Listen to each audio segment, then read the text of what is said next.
Assalamualaikum warahmatullahi wabarakatuh. Kami dari kelompok 4 akan menyampaikan materi pendekatan PMRI dalam pembelajaran matematika. Saya Rizka Ramaningrum dan teman saya. Saya Yenika Sulistiawati dan teman saya. Nama saya Rizka Duyanti. Kenalkan, nama saya Muhammad Isanuddin. Saya Septa Khairunikmah. Saya akan mempresentasikan tentang landasan pendekatan PMRI. Sejak tahun 1971, The Prudential Institute mengembangkan sebuah teori pendekatan pembelajaran MT matematika yang disebut RME. RME berkembang berdasarkan pandangan tentang matematika, bagaimana siswa belajar bagaimana matematika seharusnya diajarkan, mempelajari berbagai situasi yang dapat menggambarkan beragam permasalahan, akan merupakan pengalaman siswa dalam belajar, diawali dengan menghubungkan matematika dengan situasi nyata. Penerapan RME sudah diadopsi beberapa negara karena RME berawal dari suatu daerah nyata di Indonesia. RME dikenal sebagai Pendidikan Matematika Realistik Indonesia atau PMRI. Lembaganya disebut PMRI. Yang kedua, pengertian PMRI. Pengertian PMRI adalah suatu teori pembelajaran yang telah dikembangkan khusus untuk matematika. Konsep ini sesuai dengan masalah Indonesia karena persoalan bagaimana meningkatkan pemahaman siswa tentang matematika. Saya akan menyampaikan materi tentang ciri-ciri PMRI dan bagaimana penggunaan dalam PMRI. Yang pertama, ciri-ciri PMRI. Pendidikan Matematika Realistik Indonesia adalah pendekatan pembelajaran yang memiliki ciri-ciri sebagai berikut. A. Menggunakan masalah konseptual, yaitu matematika dipandang sebagai kegiatan sehari-hari manusia, sehingga memecahkan masalah kehidupan yang dihadapi oleh siswa, atau masalah konseptual realistik bagi siswa merupakan bagian yang sangat penting. Yang B. Menggunakan model, artinya penggunaan model, skema, diagram, simbol, dan sebagainya merupakan jembatan bagi siswa dari situasi konkret menuju abstrak. Siswa diharapkan mengembangkan model sendiri. Yang C. Menggunakan hasil dan konstruksi siswa sendiri, yaitu siswa diberi kesempatan untuk menemukan konsep-konsep matematis di bawah bimbingan guru. Yang D. Hubungan di antara bagian-bagian dalam matematika dengan disiplin ilmu lain dan dengan masalah dari dunia nyata diperlukan sebagai satu kesatuan yang saling kait-mengait dalam penyelesaian masalah. Yang E. Terjadi interaksi antara murid dan guru, yaitu aktivitas belajar manusia meliputi kegiatan mencerahkan masalah konseptual yang realistik, mengorganisasikan pengalaman matematis, dan mendiskusikan hasil-hasil pemecahan masalah tersebut. Yang kedua, bagaimana penggunaan dalam PMRI. Untuk dapat melaksanakan kebebasan yang diberikan kepada siswa untuk memecahkan masalah secara mandiri atau kelompok dengan sendirinya akan memungkinkan munculnya berbagai model pemecahan masalah buatan siswa.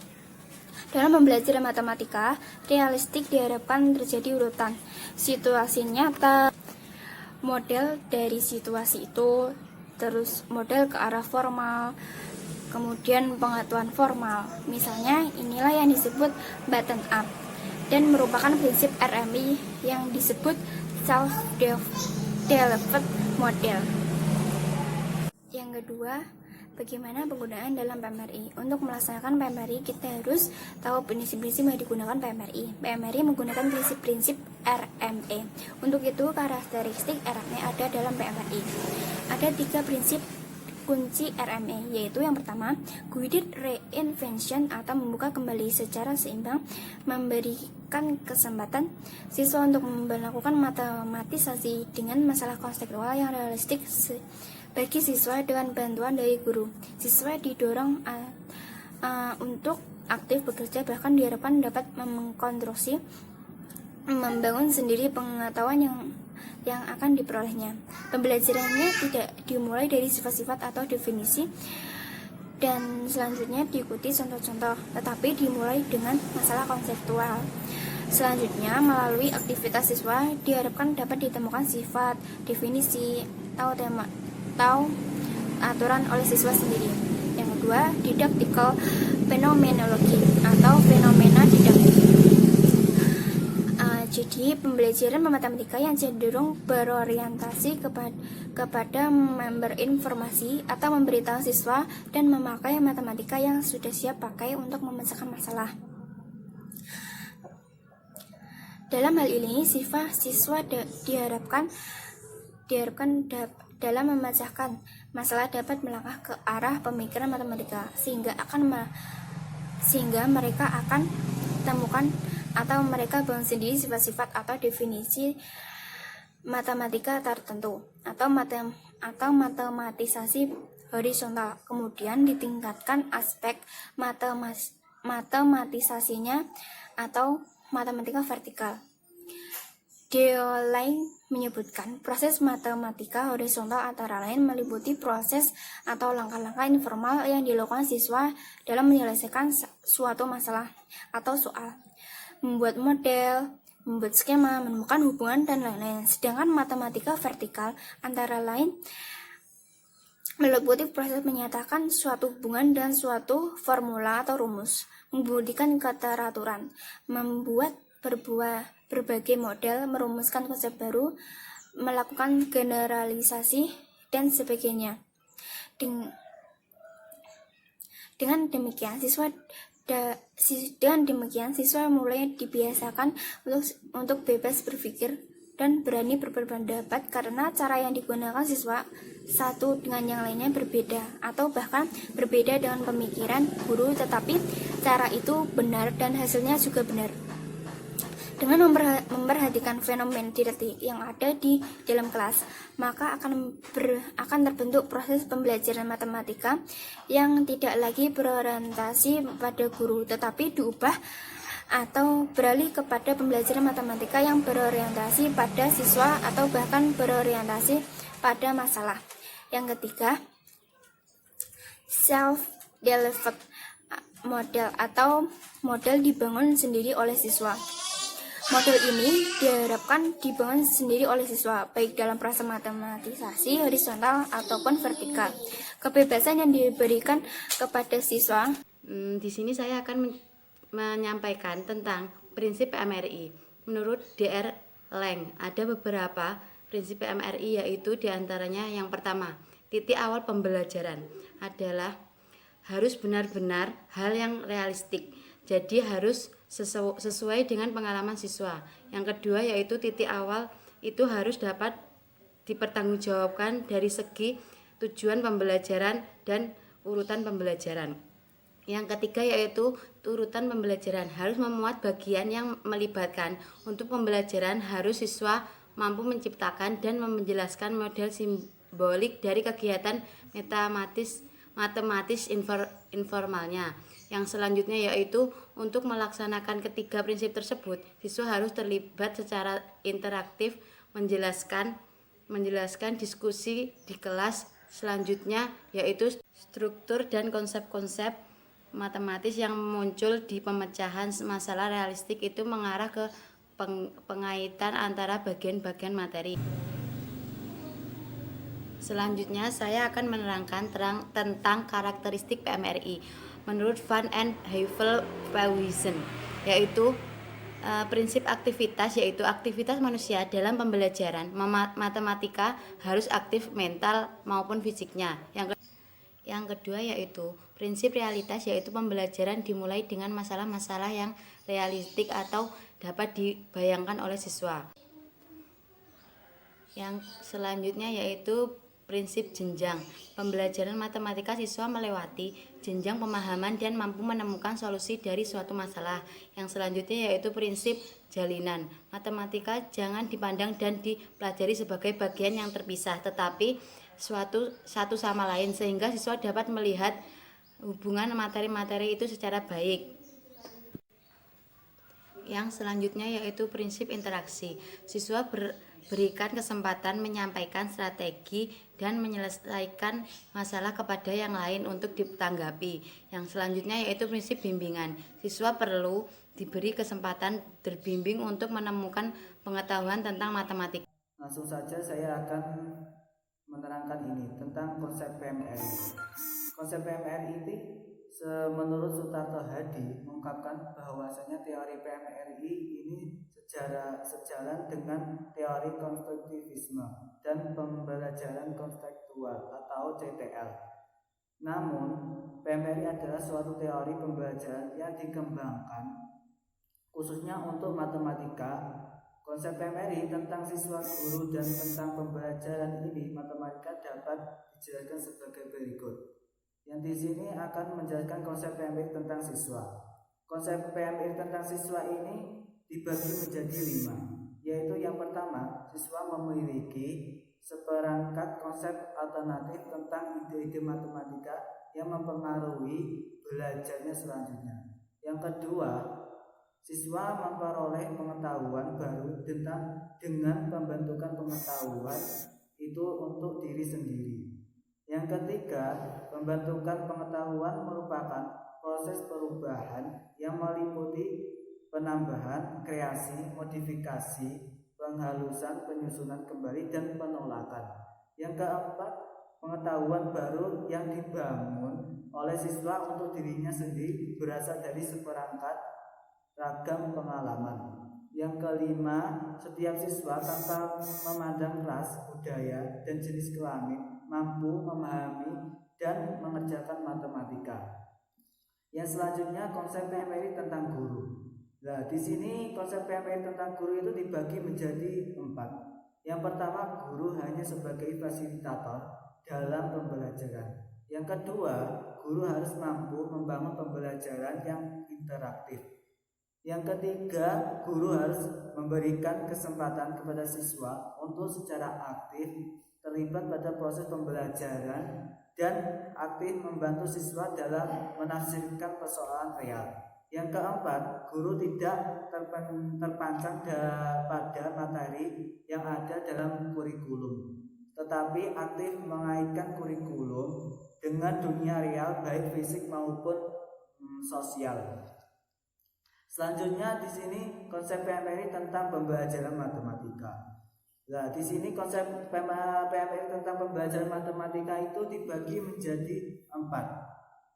Yang pertama, memulai pembangunan dengan mengajukan masalah yang real bagi siswa dengan pengalaman dan tingkat pengetahuan sehingga siswa segera terlibat dalam pembelajaran secara bermakna. Yang kedua, permasalahan yang diberikan harus diarahkan sesuai dengan tujuan yang ingin dicapai pembelajaran tersebut. Yang ketiga, siswa harus mengembangkan atau menciptakan model-model simbolik secara informal terhadap persoalan atau permasalahan yang ditetapkan dalam permasalahan yang diajukan. Yang keempat, pembelajaran berlangsung secara interaktif. Pembelajaran secara langsung interaktif, siswa menjelaskan bahwa memberikan alasan terhadap jawaban yang diberikan memahami jawaban temannya, mencari penyelesaian dan melakukan refleksi terhadap setiap langkah yang ditempuh atau terhadap hasil lingkungan. Di sini saya akan menyampaikan tentang materi kelebihan dan kelemahan pendekatan PMRI. Biasanya di dalam pendekatan belajaran itu selalu ada kelebihan dan kelemahannya. Nah, di sini saya akan membahas kelebihan dan kelemahan pendekatan PMRI. Yang pertama yaitu kelebihan pendekatan PMRI, yaitu memberikan pengertian yang jelas dan operasional kepada siswa tentang keterkaitan antara matematika dengan kehidupan sehari-hari. Dan yang kedua yaitu memberikan pengertian yang jelas dan operasional bahwa matematika adalah satu bidang kajian yang dikonstruksi dan dikembangkan sendiri oleh siswa. Yang ketiga adalah memberikan pengertian yang jelas dan operasional kepada siswa bahwa cara penyelesaian suatu soal tidak harus tunggal dan tidak harus sama antara orang yang satu dengan yang lainnya. Dan yang keempat, Memberikan pengertian yang jelas dan operasional kepada siswa bahwa dalam mempelajari matematika, proses pembelajaran merupakan sesuatu yang utama. Dan yang kelima, yaitu pendidikan budi pekerti, misal saling kerjasama dan menghormati teman yang sedang berbicara. Nah, itu kelebihan dari pendekatan PMRI. Dan yang kedua yaitu kelemahan dari pendekatan PMRI. Pertama, dari kelemahan tersebut adalah upaya mengimplementasikan PMRI membutuhkan perubahan pandangan yang sangat mendasar mengenai berbagai hal yang tidak mudah untuk dipraktekkan. Yang kedua, pencarian soal-soal kontekstual yang memenuhi syarat-syarat yang dituntut PMRI tidak selalu mudah untuk setiap topik. Terlebih, soal tersebut dapat diselesaikan dengan berbagai macam cara. Dan yang ketiga, yaitu proses pengembangan kemampuan berpikir siswa melalui soal-soal kontekstual, proses pematematikaan horizontal, dan proses pematematikaan vertikal. Juga bukan sesuatu yang sederhana. Nah, demikian kelebihan dan kelemahan dari saya. Contoh pendekatan PMRI dalam pembelajaran matematika. Yang pertama, seorang ibu setiap hari memasak 3/4 kg beras. Di dapur terdapat satu kantil yang berisi 25 kg beras. Dalam berapa harikah ibu harus membeli beras kembali? Jika menggunakan pendekatan PMRI, dimisalkan setiap 1 kg beras dengan 4 buah kotak. Karena ibu memasak nasi 3/4 kg dalam sehari, maka dalam sehari ibu memerlukan 3 buah kotak. 1 kg sama dengan 3 buah kotak sama dengan 3/4 kg beras. Dengan sisa 1 kotak sama dengan 1/4 kg beras. Modelnya sebagai berikut. Dalam 1 kotak ini, ibu memerlukan 3 buah kilogram beras untuk 4 hari. Agar mencapai 25 kg beras, maka ibu memerlukan kotak sebanyak 1, 2, 3, 4, 5, 6, 7, 8 kotak dengan jumlah 24 kg dan sisa 1 kg. 1 kg di sini adalah 1 hari dengan sisa 1/4 kg beras. Jadi, totalnya ibu memerlukan 4 dikali 8 sama dengan 32 hari dan sisa 1 hari sama dengan 33 hari. Jadi, pada hari ke-33, ibu harus membeli beras kembali untuk persediaannya di rumah. Yang nomor 2, dalam suatu pesta, gelas minuman disusun berbandar seperti terlihat pada gambar. Dapatkah kamu menyatakan banyak gelas tersebut tanpa membilang atau menghitung satu persatu? Gelas yang berada pada susunan paling atas disebut baris pertama. Setelah itu baris kedua, ketiga, dan keempat. Ada berapa baris disusun gelas tersebut? Ada 4 baris. Dalam setiap baris tersebut, berapa jumlah gelasnya? 1, 2, 3. Jadi, dalam setiap satu baris ini terdapat 3 gelas. Sehingga dapat disimpulkan, baris berulang sebanyak 4 kali dan jumlah dalam tiap baris adalah 3. Sehingga 4 dikalikan 3 sama dengan 12. Dengan kata lain, 3 sebanyak 4 kali. 3 tambah 3 tambah 3 tambah 3 sama dengan 4 kali 3 sama dengan 12. Cukup sekian presentasi dari kami. Semoga bermanfaat. Thank you.